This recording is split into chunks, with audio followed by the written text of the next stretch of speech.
Hello, my name is Amber Capel, and my research is in response to the essay The Tipping Point by Malcolm Gladwell.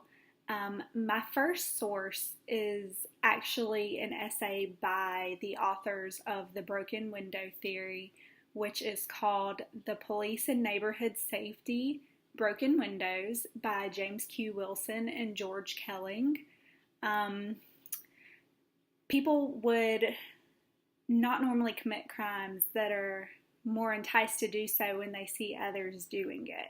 Law-abiding citizens that may have not ever even considered cheating a fare or vandalizing a home until they see others doing it, and then they think, well, if it's okay for them to do it, why is it not okay for me to do it? Why am I paying to get on a sub train and nobody else is? So that's the logic around the broken windows theory, is that if they knock out the smaller crime first, then you don't have to worry about it evolving and you don't have to worry about other people joining in on it. Another aspect of that essay is it starts talking about the officers and what foot patrol can do. Officers on foot get a better insight of what's going on in the community and had a more personal relationship with the citizens. Although it made the communities feel safer, there wasn't a decline in crime. That this was potentially due to the decriminalization that they were trying to enforce. The officers felt that their job was to look out for the big time drug dealers and criminals, thus ignoring the muggers and the vandalizers. So assistance from the public was helpful with maintaining some order, but ultimately it is the police's job to do just that, police. The first step in fighting crime was to identify which communities had the highest crime rate, significant or insignificant crimes, meaning the smaller and the bigger, and place officers there. In order to fix a city, you must fix it from within at the smaller crimes and work your way upward.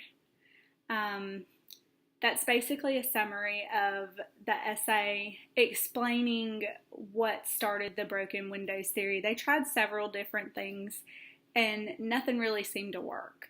So the next source that I have backing the tipping point is another essay by George Kelling, and it is called Why Did People Stop Committing Crimes? An essay about criminology and ideology. And in this essay, President Johnson believed crime was caused by poverty, racism, and social injustice. He also believed the only successful way to fight crime was to respond to it after it occurred. His theory suggested that decriminalizing offenses would allow them to focus more on the larger stuff, basically where peeing or urinating on the street wasn't a big deal, and we would rather go after this big time drug dealer than worry about this guy doing this, which is basically the opposite of the broken windows theory. And so they had significant crime drops in New York in the late 80s, early 90s. And the root causes for that were questioned. The city commission questioned which conditions actually helped in the decline in crime, whether the zero tolerance from police or improving economic conditions that forced drug dealers to get real jobs.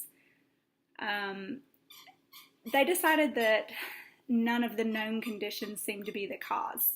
It did not make sense or show trends. The most reasonable explanation was the fact that police were focusing on the smaller events and the larger crimes altogether. What actually happened in New York City, though? The broken windows theory proved to be extremely successful for the subway transit police. The next step was applying it to the entire city.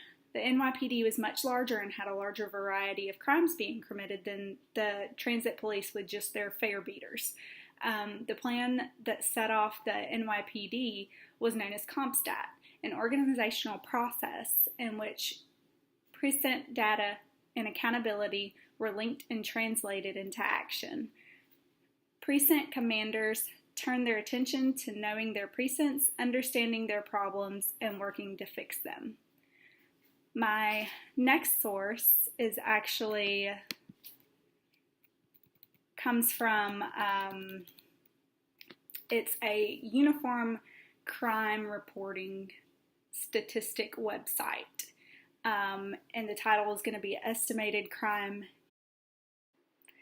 Here in this graph, you can see where it starts at 1980 and drops down to probably about 160,000 violent crimes total. And then you see it rise up to over 200. You're probably looking at close to 215, 220,000 violent crime totals in the 1990s. Well, then from the 1990 to 2000, it plummets to almost 100,000 total crimes. That is a total of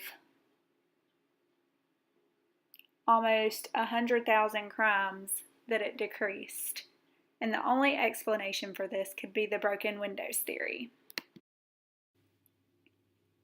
According to the two previous sources I have used to research New York's rise and fall in crime, the only theory that fully supports this graph seems to be the broken window theory.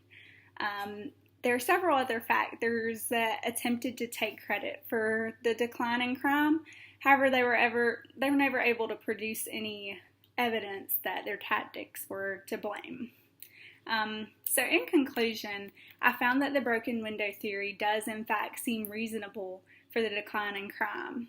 Although some people believe that the theory allows police to harass innocent citizens, the majority are guilty, or they end up with more arrests in the long run for larger felony problems than initially expected. The police force began focusing on small, lower-level crimes such as graffiti, fare beaters, and public drunkenness in order to prevent more serious crimes from ever occurring to start with.